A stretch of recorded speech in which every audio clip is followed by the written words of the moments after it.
ನೋಡಪ್ಪ, ಕಮಲ್ ಹಾಸನ್ ವಿಚಾರದಲ್ಲಿ ಏನು ಕೋರ್ಟ್ ಆದೇಶ ಕೊಟ್ಟಿದೆ ನಾವೆಲ್ಲ ಗೌರವದಿಂದ ಪಾಲನೆ ಮಾಡಬೇಕು. ಎಲ್ಲರಿಗೂ ಕೂಡ ಒಂದು ಹಿತಿ ಮಿತಿ ಇದೆ. ನಾನು ಮನವಿ ಮಾಡ್ಕೊಳ್ತೇನೆ ಸಂಘ ಸಂಸ್ಥೆಗಳಿಗೆ, ದಯವಿಟ್ಟು ನಮ್ಮಲ್ಲಿ ಒಂದು ಲಿಮಿಟೇಷನ್ ಇಟ್ಕೊಳ್ಬೇಕು.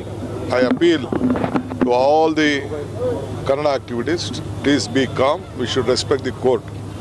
No one should take law into their hands. ಯಾರು ಕೂಡ ಕಾನೂನನ್ನು ಕೈ ತೆಗೆದುಕೊಳ್ಬಾರ್ದು.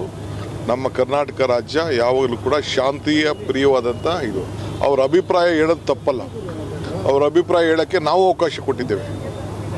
ಆದರೆ ಕಾನೂನು, ಏಕೆಂದರೆ ಎಲ್ಲ ಜಾತಿ, ಎಲ್ಲ ಭಾಷೆ, ಎಲ್ಲ ಸಂಸ್ಕೃತಿನ ನಾವು ಇಲ್ಲಿ ಡೈಜೆಸ್ಟ್ ಮಾಡ್ಕೊಂಡಿದ್ದೀವಿ. ಬೆಂಗಳೂರು ನಗರ ಇಂಟರ್ನ್ಯಾಷನಲ್ ಸಿಟಿ ಇದು.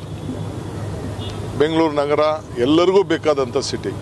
ಕನ್ನಡದ ಜನತೆ ಹೃದಯ ಶ್ರೀಮಂತಿಕೆಯನ್ನು ತೋರಿಸ್ಕೊಂಡು ಬಂದಿದೆ. ಕನ್ನಡ ಸ್ವಾಭಿಮಾನ ಯಾರೂ ಹಾಳು ಮಾಡೋದಿಲ್ಲ. ನಾವು ಅದ್ರ ಪರವಾಗಿ ನಾವು ಇದ್ದೀವಿ.